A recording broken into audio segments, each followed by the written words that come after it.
BPF दोलोनि दैदेनगिरि आरो हेफाजाबगिरि मोन्नैबो दिगाव सानफ्रामबो गिदिर खहा। BTCनि बारग' लोगो गाहाय मावफुं सोद्रोमा खाम्फा बरगयारिजों लोगोसे BPFनि मिरु थाखोनि माखासे बिबानगिरिफोरा सासेनि उनाव सासे बिबान गारना खारबाय थानायनि गेजेरावनो आरोबाव BPF दोलोनि थाखाय दुखुनांथाव खौरां। गुनं बनरगाव BTC बियाबनि BPFनि बारग' मावफुं सोद्रोमा आथिखाल BJPनि MCLA राजीव कुमार ब्रह्मनि बारहुंखायाव BPF बिफांनि दालाइ बिलाइफोरा सानफा एफा बुस्रांजानायखौ नुनो मोनदों। थिग बेबादिनो दिनैबो मैखोमै बारदों राजीव कुमार ब्रह्मनि बारहुंखाया BPF दोलोनि सिथ्लायाव। BJP दोलोनि बारहुंखायाव गुनं बनरगाव बियाबनि BPFनि सा 33 गागि बिबानगिरि आरो मावथिफोरा BPF दोलोखौ नागारनानै दिनै राजीव कुमार ब्रह्मजों BJP दोलोआव हाबफैदों। गुनं बनरगाव बियाबनि सोनाब मालिगाव प्राइमारि, बंसिगाव प्राइमारि आरो झारबारि प्राइमारिनि गासै सा 33 BPF दोलोनि गागि बिबानगिरि आरो मावथिफोरा राजीव कुमार ब्रह्मजों दिनै BJP दोलोआव हाबफैदों। सोद्रोमाफ्रा नोंथांनि BJP दोलोआव जयेन जाफैदों। दिनैहाय थारमाने वेस्ट मालिगावनि फुराना BPFनि वार्कारफोर आरो माखासे बंसिगाव आरो माखासे झारबारि मिलायनानै गासै 33 जन दिनैहाय जयनिं जाफैदों। बिथांमोना सिगां समाव BPFनि गोख्रों खामानि मावग्रामोन। दा दिनै बिथांमोना BJPआव जयनिं जाफैबाय। दा बिथांमोनखौ आं बरायनानै लाबाय आरोखि। गोसोखौ मोजां मोनदों। बिथांमोना माखासे बेयाव गामिनि बुद्धिजीबिफोर दं, मेलेमजिबि बुद्धिजीबि बिथांमोना दिनैहाय फैनानै आंजों जयनिं जाफैदों। बिथांमोनानो खोथा होदों फैगौ इलेक्सनाव नोंथांनिखौ देरहानाया जोंनि दायित्व। जों सान हर खामानि मावनानै नोंथांखौ देरहाहोगोन होननानै बिथांमोना आंखौ खोथा होदों। दा बेनो लासै लासैनो बयबो बुद्धिजीबिफ्राबो फैनो आंजों लाइन लागासिनो दं। दा आवगायावबो सिगां गोबां गामि ओनसोलनि गोरों गोरा बुद्धिजीबिफोरखौ पार्टियाव थायै ओरैबो थाङा गोरों साननो हनो गोरों बिथांमोनखौ आं गोबां जयेन लाखांखाबाय। सिगाङाव मिडियायाव होनाय जायाखैमोन। दा लासै लासैनो बनरगाव समस्ति हिसाबै BJPनि दोहौआ बारानिफ्राय बारा जागासिनो दं। आसा खालामो निस्सय आं फैगौ इलेक्सनाव फिथाइखौ मोजां मोनगोन होननानै आंहा आसा दं आरोखि। फुं मोना बेबायदि हाबनायखौ दिनैनि थासारियावबो नुनो मोनदों। थारैनो नोंथाङा रायजो राजाफोरखौ लानानै नोंथांनि बनरगाव थाग्रा रावबो गैला होननानै सानो नामा? दा बेथ' दा स्टार्टिंसो जाहैबाय। इलेक्सना गोबाव सम दंबावो। दा जुदि नोंथांमोन बादि सोंनाय बादि जुदि थाद'नाय गैयै जुदि फैबाय थायोब्ला निस्सय देरहानाया खाथां बेखौ आं नुहुरदों। दा लासै लासैनो बयबो फैगासिनो दं, फैगोन आरो आसा खालामदों आङो निस्सय बनरगाव समस्ति हिसाबै BJP दोलोआ दा स्ट्रं जानानै दं आरो इसोरा अनोबा भगबाना अनोब्ला रायजो राजाया अनोब्ला निस्सय आं देरहानाया खाथां। जिहेतु UPPL नांनानै दङ, बनरगावनि बिथिङाव माबायदि जागोन UPPL BJP? दाथ' बेखौ हयथ' नोंथांमोना निउस आखरिबो खोनागासिनो दङ। फ्रिलि गेलेगोन। सिगाङावबो हयथ' 2020आवबो फ्रिलि गेलेदों। गोजौ लेभेलनिफ्राय दासिमबो जोंनो बिथोन हरथ'वाखै। थेवब्लाबो सिगाङाव बुंखानाय दंखायो जे मोनफ्रोमबो जायगायाव BJPआ फ्रि गेलेगोन।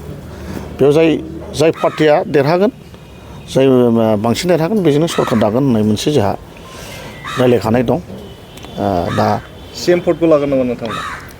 CM भट लानाय लायैयाथ' बे गोजौनि बाथ्रा। हयथ' जेरावबो लकेल पार्टि मोननै दं। हयथ' बिथांमोनाबो लकेल पार्टि हिसाबै स्ट्रं जागोन। जाय जोंनि BJPबो थाबाय। दा बे CM भटखौ लानाय लायैखौ आं बुंथ'नो हानाय नङा। बे जाबाय गोजौनि खोथा। बा EM बिबान सामलायनानै दिनै खाम्फा बरगयारिया गुबुन मोनसे राजखान्थि दोलोआव जयेन जानो थांगासिनो दं। मा बुंगोन नोंथाङा? बेथ' सासे गोरों मानसि बिथाङा गाव मा सानदों आंथ' बेखौ बुंनो हाला। बिथाङाबो गावनि हयथ' भबिसतखौ साननानै हयथ' माबा मोनसे दोलोआव बे हाबनाया थाखागोन, हाबखागोन। जिथु बिथाङा सासे एकदम बर' जातिनि सासे नेतामोन आन्दलनकारिमोन बिथांनि उन जों खामानि मावबोनाय सासे आंबो वार्कारमोन बिथांमोना नेतामोन दा हयथ' बिथाङा सानदों खोमा दा जुदि जोंहा बड'लेण्ड बिनाया जुदि दोनथ'बायब्ला अब्ला बेहाबो राजनितिकआव थानानै गावनि खामानिखौ जिहेतु रायजोनि खामानि मावनो गोसो जानाय बेखौ हयथ' मावफुंगोन खोमा ओंखायनो माबा मोनसेयाव हाबगोन बिथाङा ओंखायनो गाव पार्टिखौ सोलायदों जानांगौ आं बिदि सानदों आरोखि जेब्लाना हयथ' बर'आ ज' जानानै जुदि आलादा हादर बियो बे आलादा जिनिस अब्ला बयबो ज' जाफिनगोन बेखौ आंहा आसा दं आरो बेखिनियानो बिथाङा दिनै बदोलोआव थाङो थाङा बेखौ आं बुंनो हाया मिथिया नाथाय बेखौ आं लिडार हिसाबै मानियो जेरावखि दोलोआव थाङा माथो बिथाङा जाहाथे समाजनि मोजां खामानि मावो बेखौनो आं बिथांखौ आसिरबाद होयो हाग्रामा बुलायनि सायाव मा बुङो नोंथाङा जिहेतु पार्टि नागारनानै गुबुन दोलोआव थांगासिनो दङ सासेनि उनाव सासे हाग्रामा साराबोथ' सासे जोंनिनो गोख्रों दैदेनगिरि बेखौ जोङो बर' जाथिनि जोङो राजा होननानै जों सानो बिथांखौ आं जेब्लायबो आं मान बावो सिबियो बिथांनि एगेन्सै आं खोथा बुंनाय नङा मानो बिथाङा हारिखौ सासे दैदेनबोग्रा नेता खाम्फायानो हक हाग्रामायानो हक बिथाङा मा जाहोननि थाखाय गुबुन नेताफ्रा बारस्लायदों बेखौ आं बुंनो हानाय नङा आङो दिनैसिमबो हाग्रामाखौ सनमान होयो सिबियो बिथाङा मा जाहोनाव थांदों आं बेखौ आं बुंनो हानाय नङा दाथ' नोंथांमोनानो नुगासिनो दङ दा आङो थाङै थुङै बनगाव समस्ति हिसाबै इउपिपिएलआनो हक बिपिएफआनो हक बिजेपिआ दा सेथि थाखोआव दङ होननानै आं नोंथांमोननि सिगाङाव खोथा होयो आरोखि जेरेखम आंजों दा जगाजग लानाय जेरेखम जयनिं जाफैनाय गोबां गुबुन हारिनि आंजों जयनिं जानानै थांबाय नंगौ आङो ज' लायाखैब्लाबो बिदिनो 30 जन 40 जन 50 जन गोबां लाबाय लायै दिनै आंजों आङो बर'फोरखौ स्पेसियेलि गौमानिखौ बाद दोननानै आं 5000सिम आं बर'फोरखौ मोननो हाबाय आरोखि बेनि थाखाय आंनि गोसोआ जोबोद गोजोननाय दं मोनसे समाव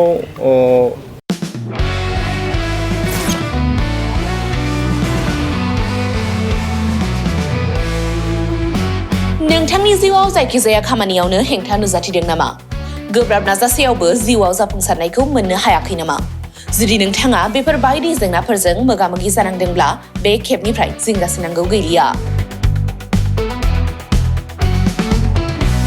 मुलुग दरबाराव तन्त्र मन्त्रनि थाखाय बयनिख्रुइबो मुंदांखासिन थावनियानो जादों मायां